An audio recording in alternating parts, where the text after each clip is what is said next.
ketaatan kita kepadanya, kesadaran kembali ke jalannya, sebagaimana Allah sebutkan dalam surah Al-A'raf surat ke-7 ayat 168. Beliau Nabi SAW ketika diturunkan ini merasa terhibur tentunya, dan kita sebagai umatnya ketika mendapatkan ayat ini, membaca ayat ini, tentu akan tersadar kembali.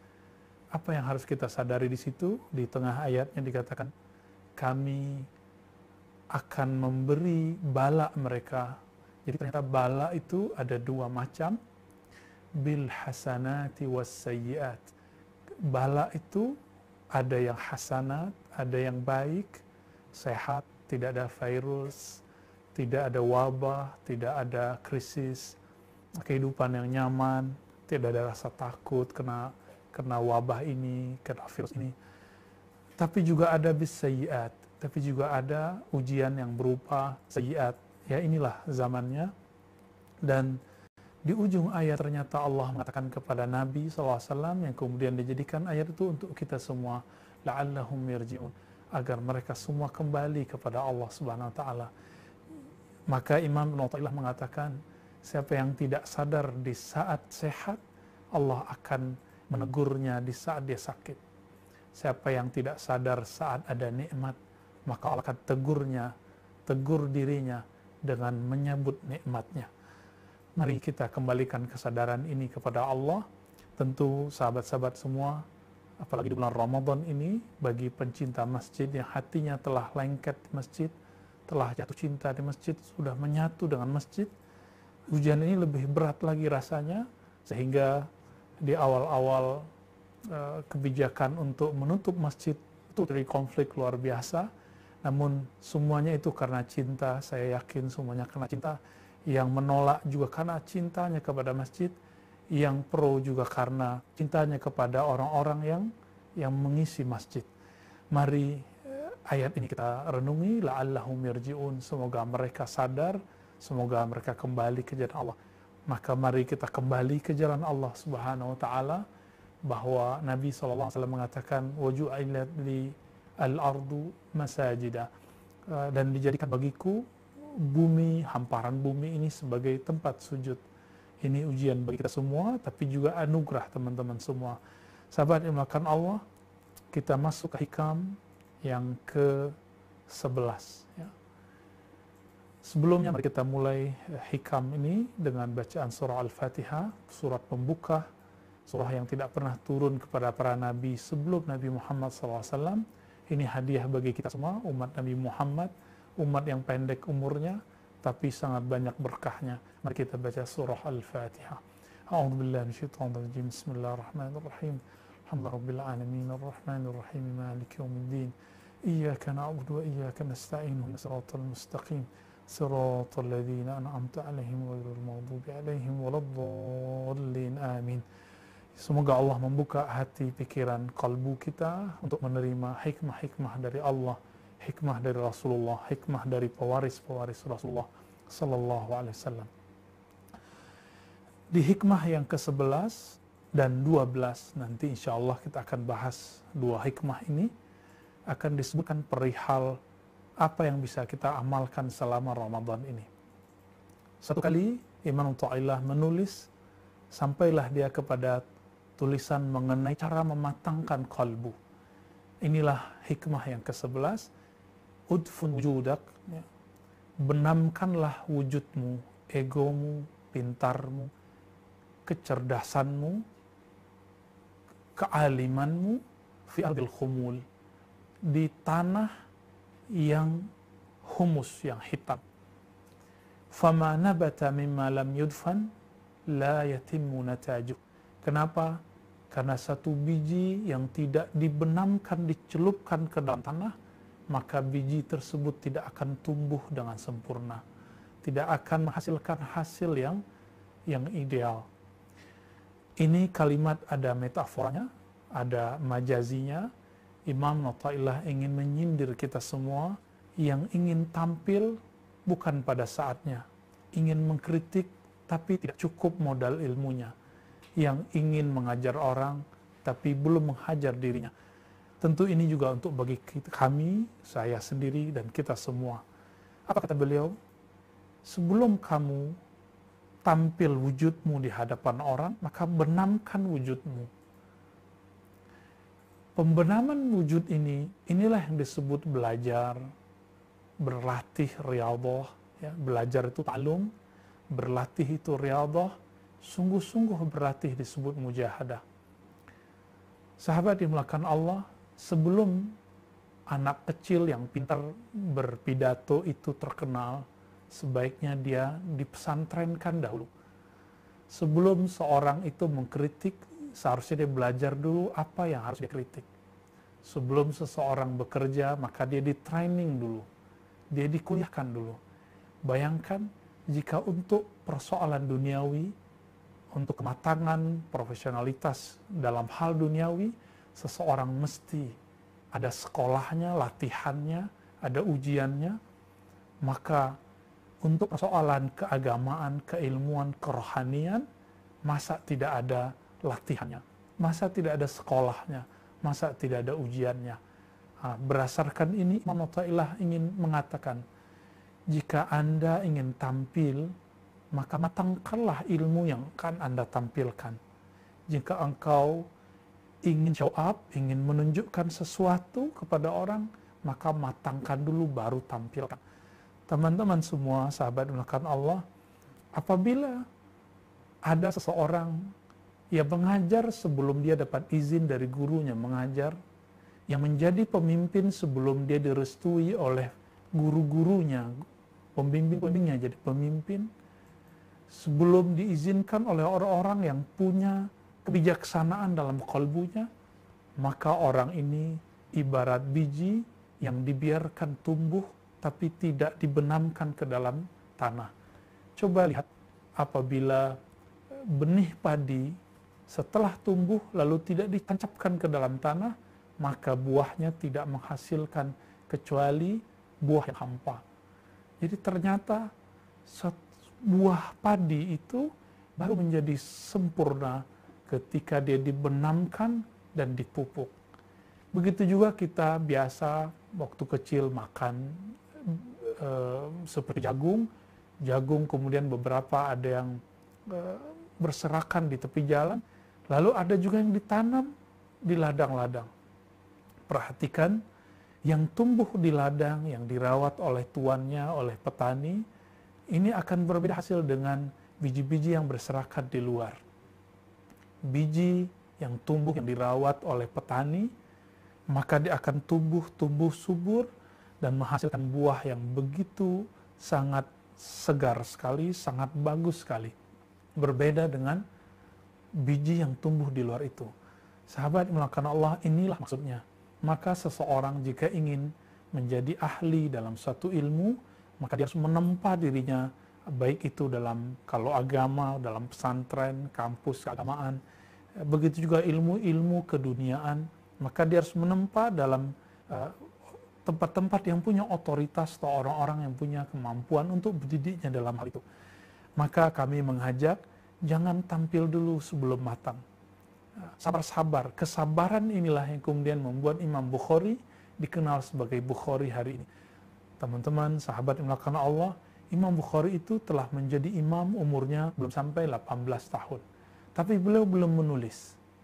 Beliau masih ditempa, bahkan diuji. Ketika beliau masuk kota Baghdad, diuji oleh 10 orang, masing-masing membawa 10 hadis, sehingga genap jadi 100 hadis, masing-masing membolak-bolak hadis dan silsilah sanad hadisnya. Setelah itu Imam Bukhari mengembalikan semua sanad hadisnya kepada posisinya dan kalimatnya sesuai dengan struktur yang benar.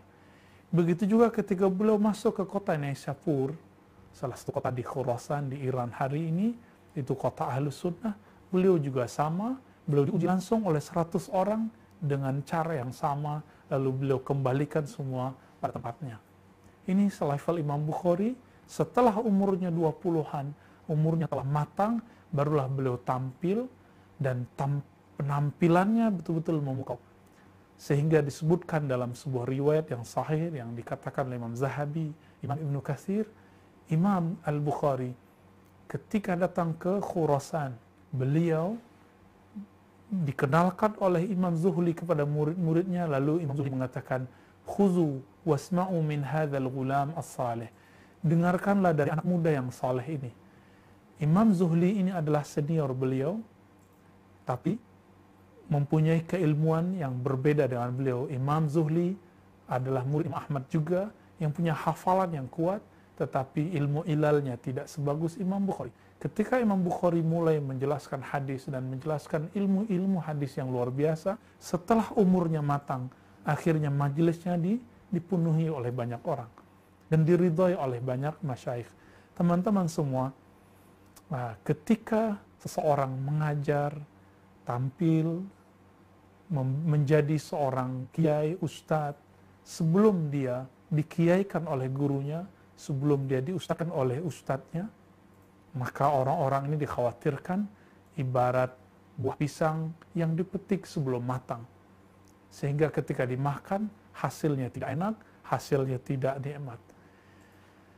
Inilah maksud dari hikmah yang ke-11 ini. Hendaklah engkau benamkan dirimu, egomu, sok pintarmu, jubah-jubah pakaian solehmu, gelar-gelarmu, sampai masuk ke dalam tanah ego yang sangat-sangat gelap. Sehingga setelah ditekan, diuji, barulah dia tumbuh, lalu membuahkan hasil. Inilah tugas seorang ulama, seorang guru, seorang syekh dan mursyid.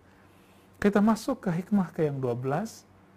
Lalu, apakah latihan cara membenamkan eksistensi seseorang sebelum dia tampil, sebelum dia menjadi orang-orang yang ingin memberi ilmu, men-share ilmu kepada orang lain, apapun ilmunya, ilmu keagamankah atau ilmu di luar keagamaan.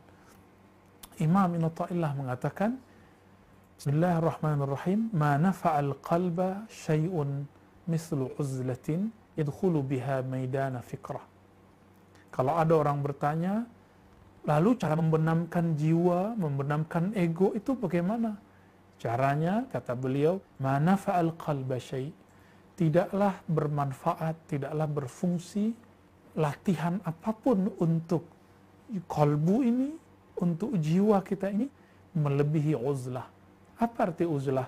Secara harfiah, uzlah artinya meninggalkan komunitas kita yang lama, masuk ke komunitas yang baru. Atau meninggalkan keramaian, masuk ke dalam kesepian, ya, kesunyian. Uzlah secara harfiah berarti menanggalkan pakaian-pakaian kepintaran, pakaian-pakaian jubah-jubah syekh, jubah-jubah kekiaian. Teman-teman semua, uzlah itu juga berarti menanggalkan hubbus syuhrah, cinta kepada popularitas, senang di like, senang di follow, semuanya ditanggalkan. Yadkhulu biha maidana fikrah, lalu masuk ke medan ranah fikrah. Fikrah ini diambil dari Al-Quran mengenai ulul albab, yang mereka punya dua amal.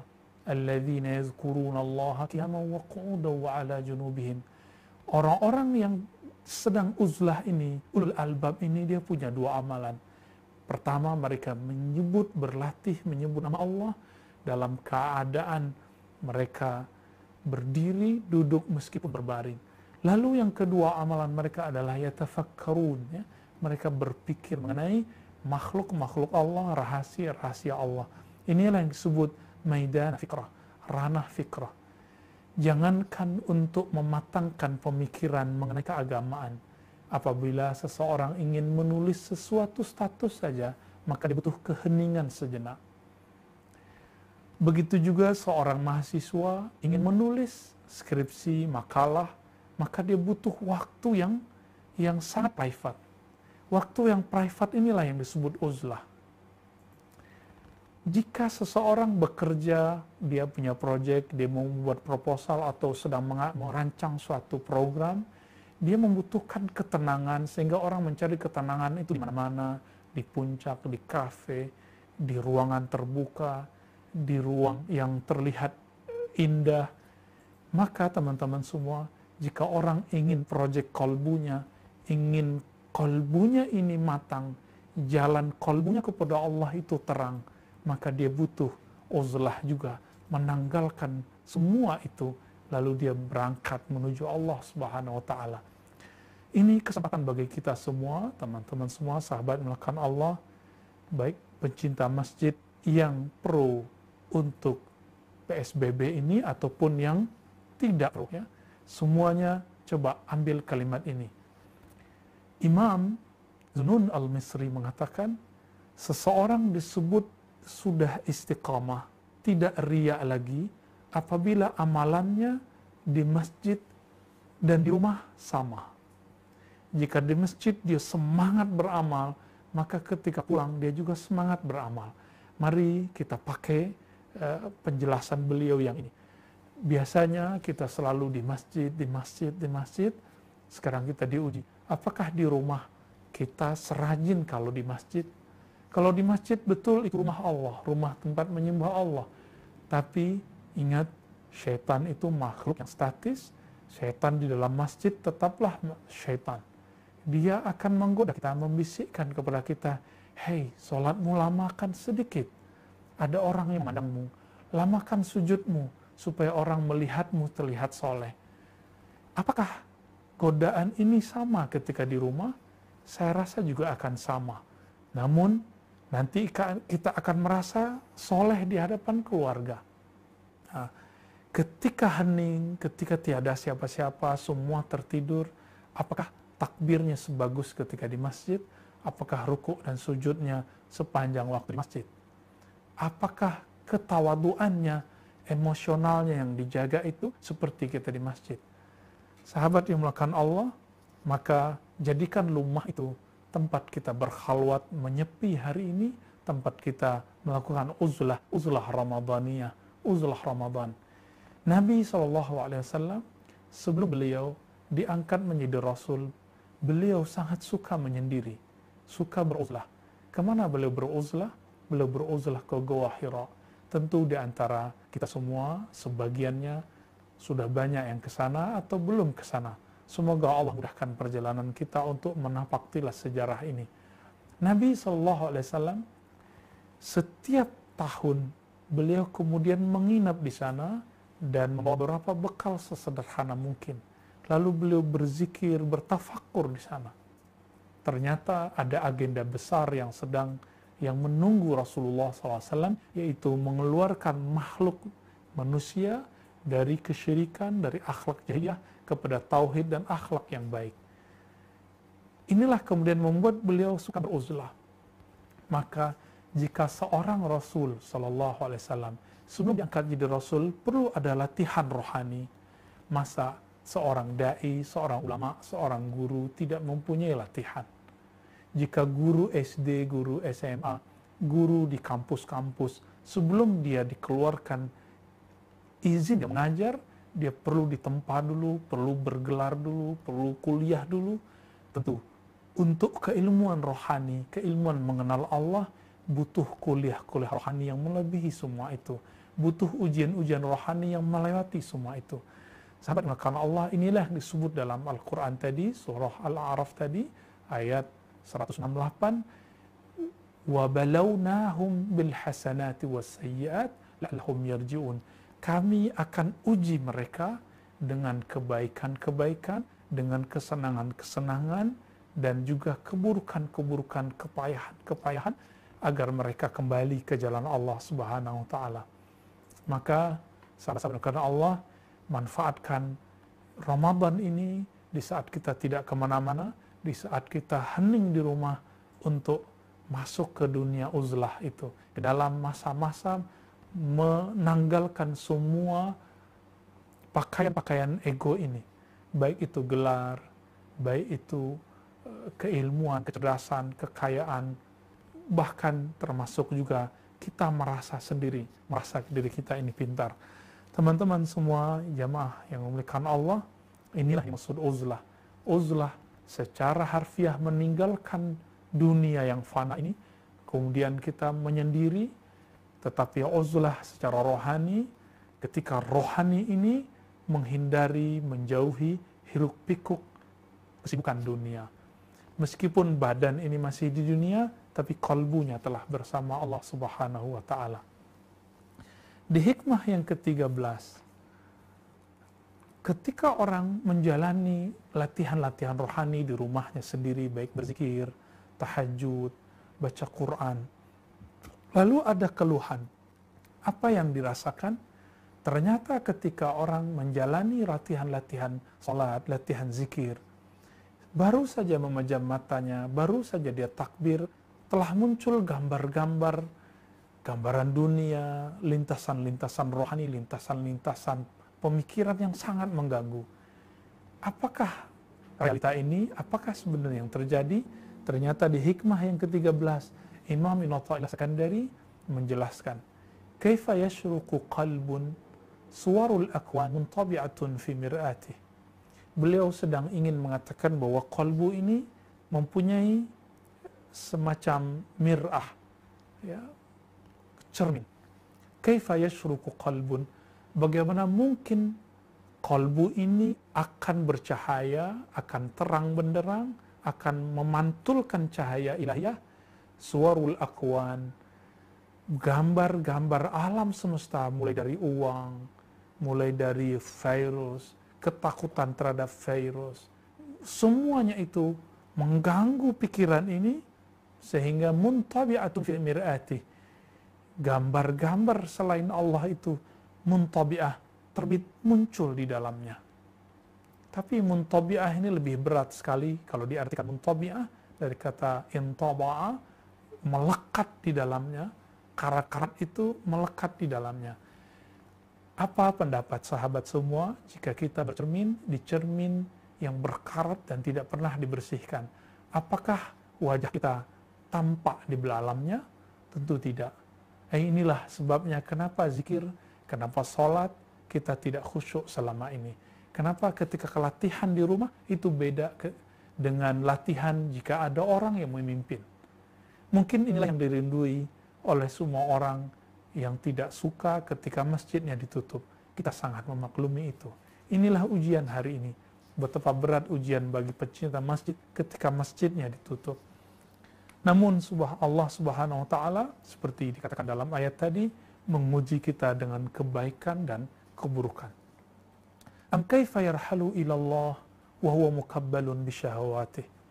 Bagaimana mungkin yarhalu ilallah, orang ini rihlah menuju Allah, berjalan menapaki jalan ilallah, jalan mencari ridha kepada Allah, wa huwa mukabbalun bisyahawatih, sedangkan dirinya masih terikat oleh syahwat-syahwatnya. Teman-teman semua, syahwat itu terbagi dua. Ada syahwat yang zahir, mata ini ingin memandang aurat, memandang yang cantik, yang gagah, memandang yang indah-indah. Telinga ini ingin mendengarkan yang merdu-merdu, tangan, kaki, kemaluan, semuanya ada syahwat. Semoga Allah menutupi dan menghapus aib kita semua untuk syahwat yang ini. Namun ada syahwat yang kedua, syahwat ingin disebut alim, syahwat ingin disebut ahli hikmah, syahwat ingin disebut orang soleh, syahwat ingin disebut orang yang tidak butuh perlindungan apa-apa. Hati-hati di daerah yang zonanya zona merah, jangan coba-coba takabur. Bahkan di tempat yang tidak zona merah pun jangan takabur mengatakan, saya tidak takut virus, saya hanya takut kepada Allah. Kalimatnya betul, tapi kalimat itu terlalu polos dan khawatir di situ ada kesombongan. Ya. Jika awalnya mengatakan saya hanya takut kepada Allah, kalimat ini benar, tapi tidak pada tempatnya. Tidak pada tempatnya. Bahkan ada yang kemudian mengatakan saya tidak takut virus. Baik, nggak apa-apa, tapi jangan terbersit di situ ada ketakaburan, kesombongan bahwa saya tidak akan terkena oleh apapun. Teman-teman semua, sahabat Nabi Mu'az bin Jabal, Abu Ubaidah, anak Mu'az bin Jabal, gugur karena kena virus. Gugur karena kena wabah waktu di negeri Syam. Itu sahabat Nabi kena. Apatah lagi kita. Maka syahwat ingin disebut sakti, ingin disebut soleh, ingin disebut tidak bisa dikalahkan oleh segala sesuatu selain Allah. Syahwat ini lebih berbahaya dari syahwat kemaluan, syahwat perut, syahwat lisan. Lebih berbahaya dari itu semua. Dan itu membersihkannya tidaklah mudah. Kenapa? Jika syahwat yang zahir ini dapat dengan tobat istighfar yang ringan, namun taubat terhadap yang batin ini membutuhkan mujahadah yang luar biasa. Jika penyakitnya di zahir, maka obatnya obat zahir. Maka obat luka betul gampang sekali mendapatkannya. Namun jika penyakitnya di dalam kolbu ini, penyakit sombong, penyakit ingin populer, penyakit iri, dengki, maka obatnya sungguh susah dicari, pakarnya pun tidak banyak di negeri ini. Sahabat-sahabat dimakan Allah, maka beliau menyindir kita semua dan mengatakan, bagaimana mungkin engkau merasakan jalan kepada Allah itu mudah, sedangkan syahwatmu yang dua macam tadi masih membelenggumu. Teman-teman semua sahabat dimakan Allah, inilah bahaya syahwat yang tersembunyi. Dulu ada seseorang bercerita kepada saya ketika dia sangat senang menggunakan herbal, baik herbal dari Timur Tengah ataupun herbal dari negeri ini. Apa katanya? Saya demi Allah tidak akan mau berobat dengan obat-obat dokter. Kenapa? Saya hanya pakai habatus sauda, kunyit segala macam. Kenapa? Ini adalah warisan Rasulullah, ini tibnya Nabawi, pengobatan ala Nabi. Maka tidak mungkin saya kena. Ya. Orang ini berpikir, awalnya benar bahwa ini adalah obat. Namun ketika dia mengatakan itu, lalu dia sakit, dia malu untuk datang ke dokter, padahal dia telah mengkonsumsi herbal-herbal tadi, belum sembuh. Kenapa dia malu? Karena dia malu nanti disebut orang yang butuh kedokteran barat. Dia malu disebut orang yang tidak pakai herbal lagi. Dia malu disebut tidak nyunnah lagi. Sebenarnya dia malu kepada siapa? Apakah dia malu kepada Allah atau malu kepada makhluk?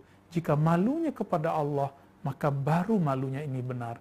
Tapi jika malunya kepada makhluk, karena sudah biasa mengatakan kalimat ini, lalu kemudian harus menelan ludah sendiri, malu di hadapan muridnya, temannya, orang-orang ini mempunyai rasa malu yang tidak benar.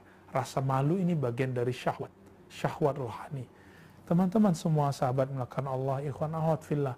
Lalu Allah meneruskan, kenapa ketika kita junub, hadas besar, kita tidak berani duduk lama di masjid? Ketika kita tidak berwudu, kita tidak berani lama-lama memegang mushaf. Nah, begitu juga, kenapa hadirnya hati di hadirat Allah Subhanahu wa Ta'ala sungguh susah dicapai, merasakan kehadiran Allah di kalbu ini susah dirasakan, maka dijawab oleh Allah Subhanahu wa Ta'ala. Dijawab oleh Imam Athaillah tentunya ketika membahas ayat-ayat yang tadi, fawailul musallin, ya.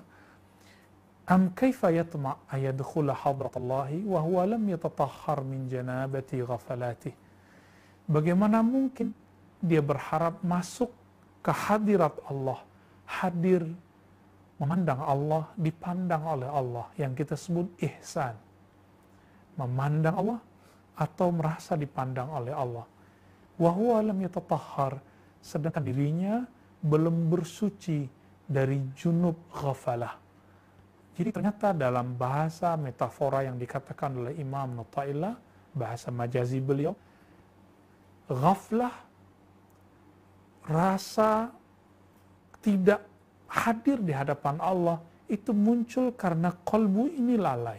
Ketika kolbu lalai, maka ada efeknya. Efeknya adalah hati ini keras. Imam Athaillah mengatakan, dalam hukum syariat, jika orang hadas besar, dia tidak berani masuk ke masjid fisik, masjid bangunan. Maka junub rohani dalam ilmu hakikat, ilmu rohani, ilmu yang diajarkan Rasulullah secara rohani, tidak akan mungkin memasuki hadirat Allah, merasakan ihsan kepada Allah, jika belum bertobat dari kelalaian tersebut. Maka teman-teman semua, jika ada yang bertanya, kenapa sholatku tidak khusyuk? Jawabannya ini, kita belum bertobat belum mandi taubat secara rohani dari junub ghafalah, junub kelalaian. Jadi junubnya kalbu adalah lalai, junubnya badan dengan hadas besar. Sahabat yang dimuliakan Allah, inilah sebenarnya penyebab utama kenapa kalbu ini tidak khusyuk. Bismillah.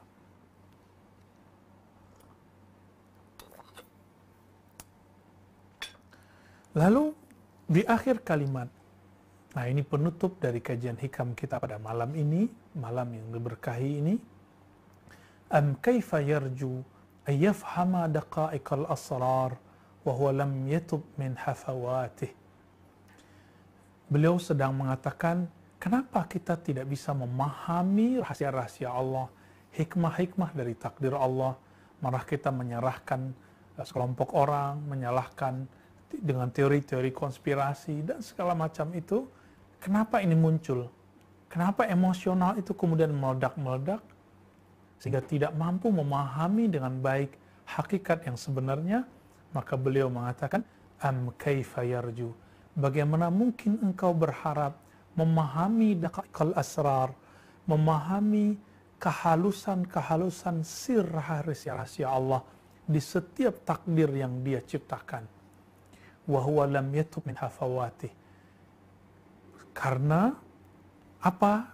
Karena orang ini tidak pernah bertobat dari hafawatih, dari kesalahan-kesalahannya. Jadi sahabat melakukan Allah, salah satu yang membuat hati ini tidak bijak adalah ketika kita tidak pernah mengakui diri kita salah, tidak pernah mengukur diri sendiri, tidak pernah memandang rendahnya diri kita ini. Oleh karena itu, Sayyiduna Umar radhiyallahu ta'ala anhu mengatakan, hasibu qabla an tuhasabu. Kamu pandanglah, ukurlah kesalahanmu, ukurlah betapa menjijikkan dirimu di hadapan Allah Subhanahu wa taala qabla an tuhasabu, sebelum kamu benar-benar dihitung semua hal-hal yang buruk darimu. Teman-teman semua, kita dan Allah tentulah yang lebih tahu bagaimana kotornya kalbu ini, kotornya pikiran kita ini. Namun karena Allah masih sayang kepada kita, maka Allah tutupi dengan nama-nama yang indah sehingga orang mengatakan, kamu orang soleh, kamu ustadz, kamu buya, kamu syekh, kamu mursyid, kamu gus. Semua itu adalah hijab-hijab nama Allah yang Allah hiasi untuk menutupi aib kita. Maka sahabat yang melakukan Allah, inilah kira-kira kenapa latihan rohani kita selama ini tidak mencapai hasil, padahal sudah bertahun-tahun berlatih, sudah bertahun-tahun sholat, sudah dari kecil sholat, sudah dari kecil tahajud, tapi kekhusyuan itu tidak juga diperoleh. Sederhananya, semua itu karena di dalam ini belum dibersihkan. Kenapa terbayang? Karena di dalam itu karat-karat bayangannya sangat banyak. Kenapa tidak bisa juga berjalan menuju Allah? Tidak ada kenaikan zikir, kenaikan intensitas amal, karena kita masih terikat oleh syahwat. Kenapa kita tidak bisa hadir merasakan ihsan kepada Allah? Karena kita belum mandi tobat secara rohani. Teman-teman, sahabat melakukan Allah, mari Ramadan ini kita jadikan saat untuk uzlah, meninggalkan kebiasaan-kebiasaan lama, mengganti kebiasaan baru. Siapa tahu jika kita latih dengan habit-habit yang baru, karena manusia ini makhluk yang disebut adi, makhluk yang dia kena hukum adah, hukum sunnatullah. Jika diulang, maka dia akan berubah. Jika tidak pernah dilatih pengulangan itu, kita tidak akan pernah berubah. Mari berlatih, mari perbanyak mengatakan hal-hal yang baik dalam kalbu, carilah guru yang soleh, carilah guru yang mengenal Allah, maka dia akan menunjukkan jalan kepadanya, menunjukkan cara taubat kepadanya. Amin ya rabbal alamin. Baik, sahabat Allah, jika ada yang mau kita bahas, kita konfirmasi, kita ditanyakan, silakan.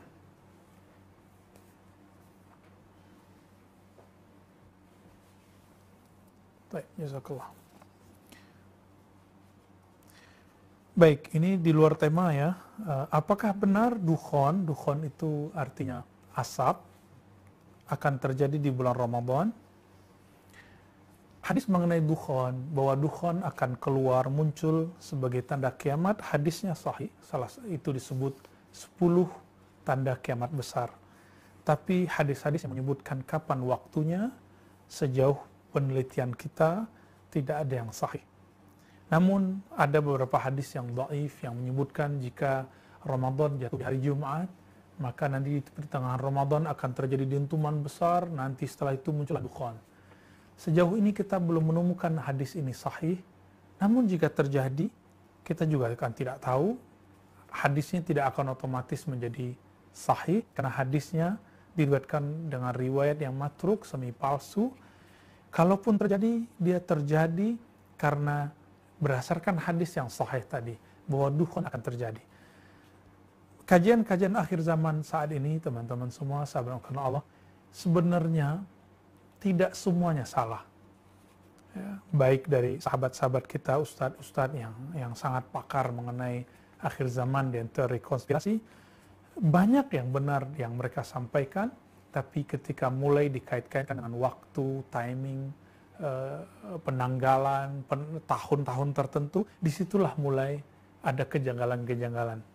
Saya belajar dari salah satu kitab Imam Ibnu Arabi namanya, yang baru bisa menangkap kebenaran tahun Al-Quds dibebaskan oleh Salahuddin Al-Ayyubi waktu Perang Salib, itu setelah terjadi Perang Salib. Dan itu penanggalannya sangat pas sekali berdasarkan ayat yang ada di surat Ar-Rum. Ghulibatir Rum, ya. Sangat pas sekali, jadi penanggalannya sama. Muncul teori juga mengenai umur umat, bahwa umur umat ini 1500 tahun berdasarkan hadis yang juga sangat dhaif, tapi kemudian sering dipakai oleh banyak sahabat-sahabat kita yang pakar akhir zaman. Tapi kami ingin katakan teman-teman semua, sejauh ini penelitian kami hadisnya tidak sahih.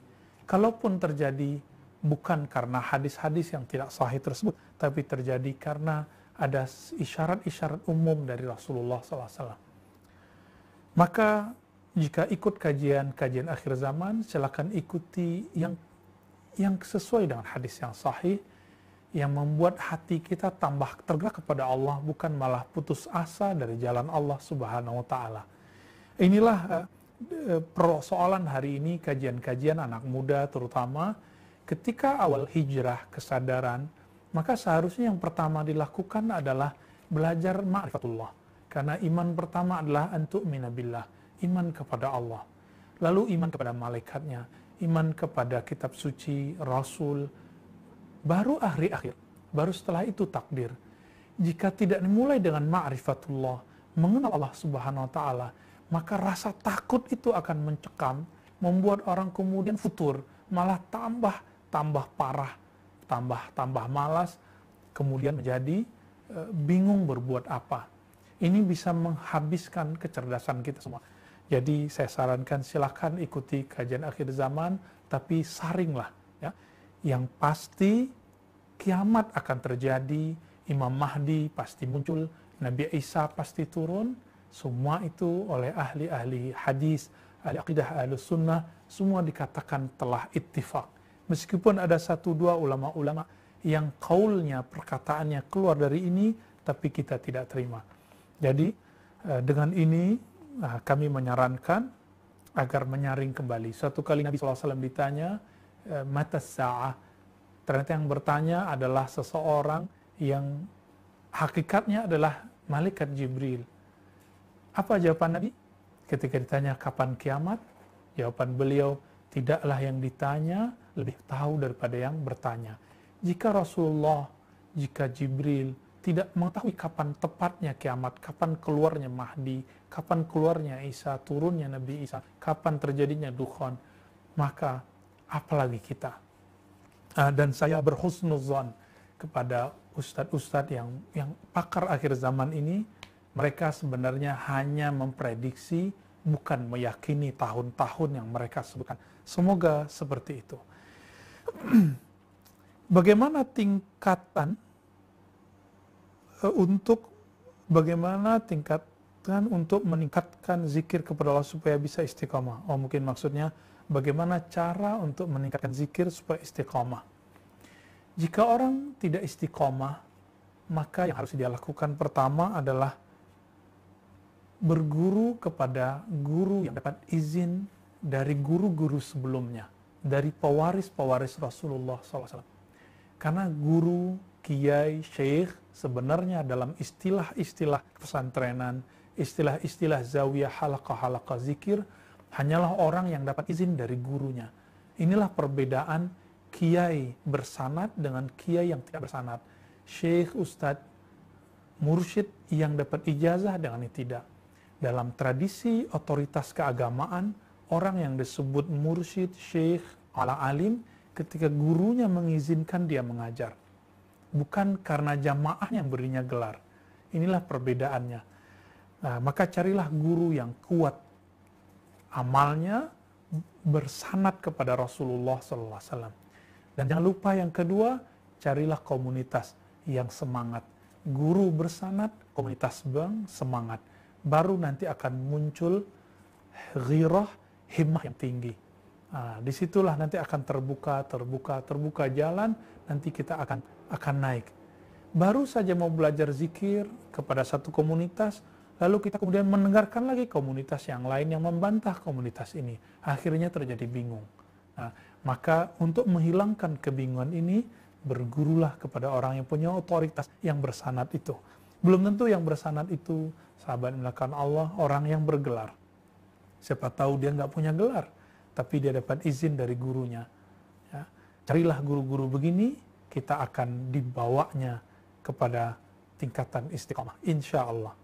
Bukankah dulu untuk mampu menulis, kita diajar oleh guru kita di awalnya dipaksa, lama-lama bisa menulis tanpa berpikir. Dulu sebelum mampu membaca buku-buku, kita mengeja, maka guru yang bersanad ini dia akan mengajarkan kita mengeja nama Allah di kolbu, dieja, terus sampai kita lancar, istiqomah baru dia lepas sendiri. Inilah perbedaan guru yang bersanad, guru yang bersilsilah kepada Rasulullah, pewaris Rasulullah, dengan guru yang tiba-tiba mendadak jadi guru. Bagaimanakah cara kita untuk menikmati saat terbenam dan tidak muncul bayang-bayangan kesombongan? Maksudnya mungkin ketika membenamkan diri, membenamkan ego, tidak muncul bayang-bayang kesombongan, maka caranya adalah taubat zahir dan batin. Teman-teman semua, selama ini yang kita sering lakukan itu baru taubat zahir. Astagfirullah, dosa mata, dosa telinga. Tapi kita jarang masuk ke dosa kolbu. Coba bagi yang bertanya tentang ini, ketika istighfar, maka katakan setelah istighfar yang zahir, katakan satu, ya Allah, aku berlindung dari dosa kesombongan dalam kolbuku, dosa merasa pintar di kolbuku. Ternyata dosa ini ada di semua orang. Kiaikah dia, ustadzkah dia, bahkan Nabi Musa hampir terjebak dalam hal itu. Sekelas Nabi hampir terjebak. Namun karena Allah itu sayang kepada kekasihnya, jika kekasihnya hampir terjebak langsung ditegur. Inilah beda Rasulullah dengan kita. Para Rasul hampir keliru langsung ditegur oleh Allah, diluruskan oleh Allah. Maka Nabi Musa meskipun cuma hampir salah, langsung ditegur dan kemudian ditunjukkan konsekuensinya, dipertemukan kepada Nabi Khadir alaihi wassalatu wassalam. Jadi caranya, mulailah melatih hari ini mengistighfarkan batin. Jadi astagfirullah dari kesombonganku ya Allah, astagfirullah dari keangkuhanku ya Allah. Begitu ya. Katakan itu berkali-kali, 7 kali, 5 kali, 3 kali. Nanti lama-lama kesombongan itu akan rontok, dia akan berubah menjadi ketawaduan. Kenapa ada orang sombong? Sombong itu, kata Imam Ghazali ketika menjelaskan hadis al-kibru batrul haq wa ghamtun nas, beliau mengatakan al-kibru itu ru'yatun nafs. Kibr, rasa sombong itu terjadi karena orang memandang dirinya sudah punya eksistensi, dirinya sudah punya kelebihan. Coba sekarang pulangkan kelebihan itu kepada yang maha memberi. Bukankah di surah Al-Mujadalah ayat 11, orang berilmu itu kalimatnya walladzina utul ilma, dan orang-orang yang diberi ilmu. Sudahlah diberi ilmu, Allah angkat derajatnya. 2 kali pemberian. Maka ketika kita diberi satu ilmu pemahaman, pulangkan, kembalikan kepadanya. Katakan, ya Rob, ini milikmu, apa yang aku sombong? Namun teman-teman semua, tentu bagi sebagian besar orang, termasuk saya, merasa sombong dengan ilmu, itu adalah salah satu jalan hidup yang mungkin harus dilalui, tapi tidak boleh lama-lama, harus kita tinggalkan, dan kita tobat dari hal itu. Jadi, tobatlah, tobat kolbu. Ya. Mohon jelaskan terkait mandi tobat itu seperti apa. Ya.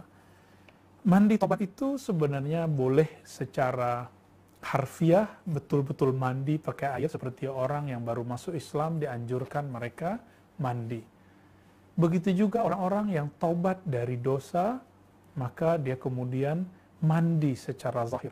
Itu juga boleh, dan itu ada tuntunannya dalam kitab-kitab ahli zikir. Misalnya Jami'ul Usul Aulia karya Imam ahli hadis Ahmad Ghomush Qanawi, salah satu poros sanad hadis dari Turki yang tinggal beberapa saat di Mesir di waktu masa transisi Turki Utsmani kepada negara Turki hari ini. Beliau menyebutkan di situ bahwa mandi tobat itu ada. Ya. Namun mandi tobat yang hakiki adalah ketika kita mengistighfarkan setiap bagian dari tubuh ini sebagai setiap bagian terdalam dalam jiwa kita. Itulah yang disebut mandi tobat yang sebenarnya. Silakan kalau mau diamalkan kedua-duanya, kita bisa berniat setiap mandi, kita niatkan, ya Allah, tolong gugurkan dosaku sebagaimana Engkau gugurkan semua kotoran-kotoranku.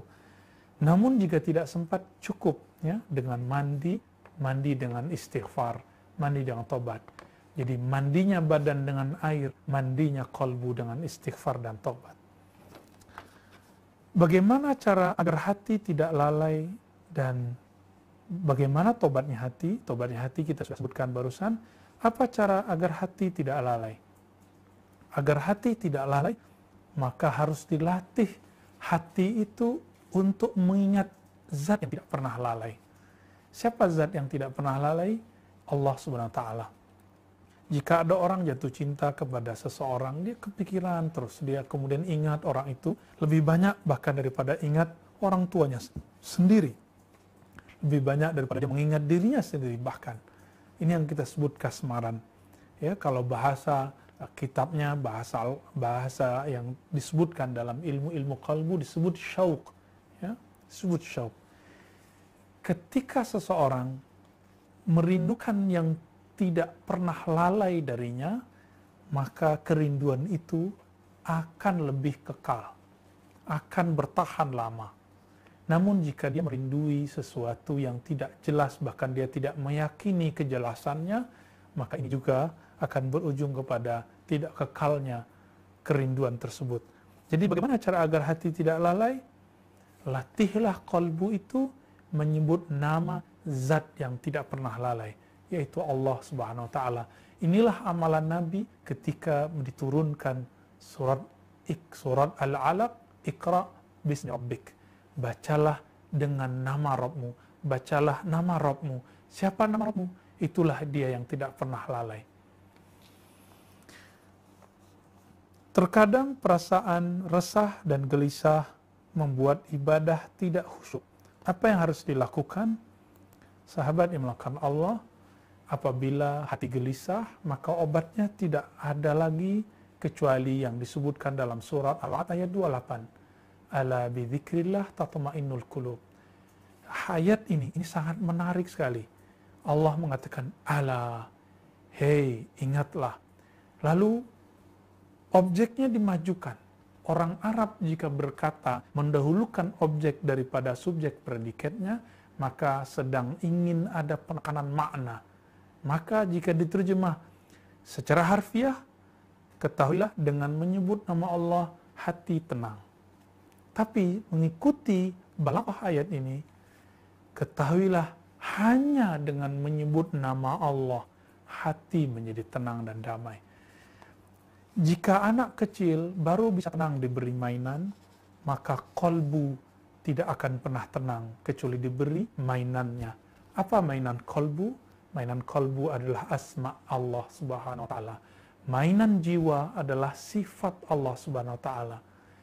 Tapi tubuh ini mainannya, kiblatnya adalah ke Ka'bah.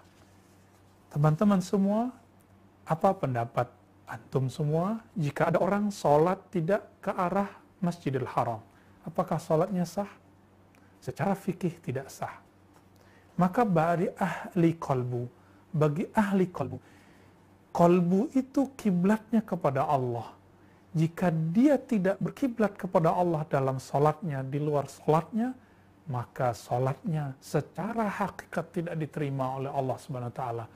Namun karena Allah pemaaf, Allah maha menutup aib, maka Allah simpan juga amal itu. Allah perintahkan malaikat rakib dan atid untuk menulisnya. Seandainya Allah itu qahar saja, Allah aziz saja, tegas saja, tidak ada rahman rahimnya, maka tentu semua itu ditolak oleh Allah SWT.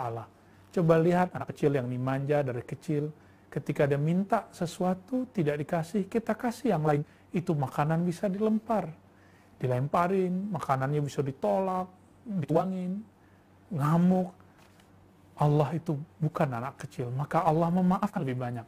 Inilah rahasia kenapa setiap surat selain surah Al-Bara'ah, surat Taubah dimulai dengan Bismillahirrahmanirrahim. Jadi supaya tidak ada resah bagaimana? Maka berilah mainan kolbu itu sesuai dengan yang cocok untuknya. Mainan kolbu bukanlah jatuh cinta ke makhluk. Mainan kolbu hanyalah menyebut nama yang membolak-balik kolbu, yaitu Allah SWT. Sebutlah namanya ya Allah, sebutlah namanya ya Rahman.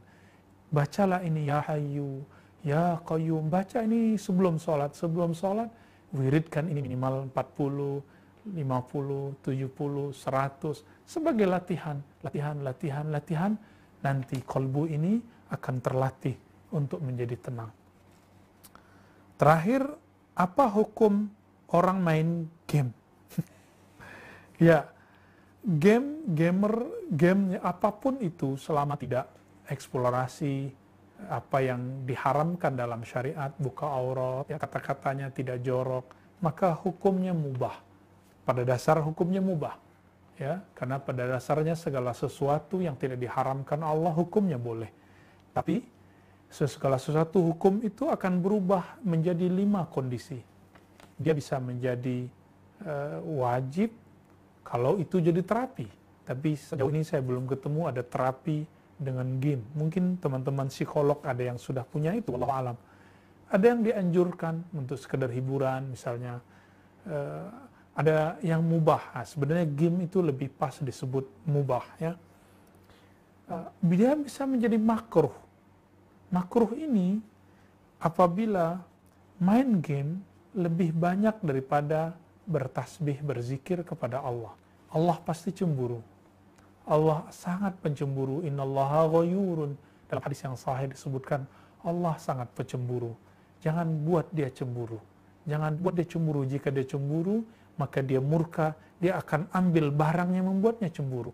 Nanti dia akan ambil game-game kita. Atau ambil tangan-tangan yang main game itu.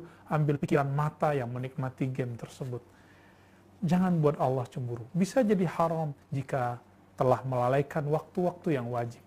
Maka sahabat yang melakukan Allah, bijaklah dalam memakai apapun yang jadi aksesoris diri kita, mainan-mainan kita, hiburan kita.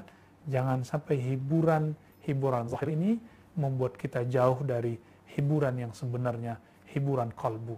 Bukankah orang kalau sudah main game ada kebosanan, naik lagi stage 1, 2, 3 ada kebosanan, lalu ganti game yang baru. Begitulah game. Berbeda dengan nama Allah. Nama Allah tidak pernah akan hilang dari kalbu atau terasa membosankan dari kalbu seorang yang merindukan Allah SWT. Sebagaimana seorang yang kasmaran tidak pernah bosan memandang foto kekasihnya, tidak pernah bosan untuk menyebut lirih nama orang-orang yang dicintainya. Mari bijak menggunakan waktu, jadikan Ramadan waktu uzlah, mulai dari bangun sampai tidur lagi kita bersama Allah Subhanahu wa Ta'ala. Demikian teman-teman semua, semoga kajian hikam Ibnu Athaillah ini membimbing kalbu kita, menyegarkan rohani dan pikiran kita untuk tetap yarji'un, kembali kepada Allah Subhanahu wa Ta'ala. Lepas dari semua bencana wabah hari ini, mari tetap kalbunya istiqamah bersama Allah. Allah sedang lihat apakah kalbu ini goyang ketika terjadi musibah atau dia tetap bersamanya. Demikian sahabat Allah, mari kita tutup kajian kita dengan baca kafarah majlis. Subhanakallahumma wa bihamdika asyhadu an la ilaha illa anta astaghfiruka wa atubu ilaik. Wa sallallahu ala nabiyina Muhammad wa ala alihi wa ashabihi wa li baitihi wa dzurriyyatihi ajma'in. Allahumma ayyidna bi ruhin minka innaka anta azizun ghafur. Wa sallallahu ala nabiyina Muhammad. Assalamualaikum warahmatullahi wabarakatuh.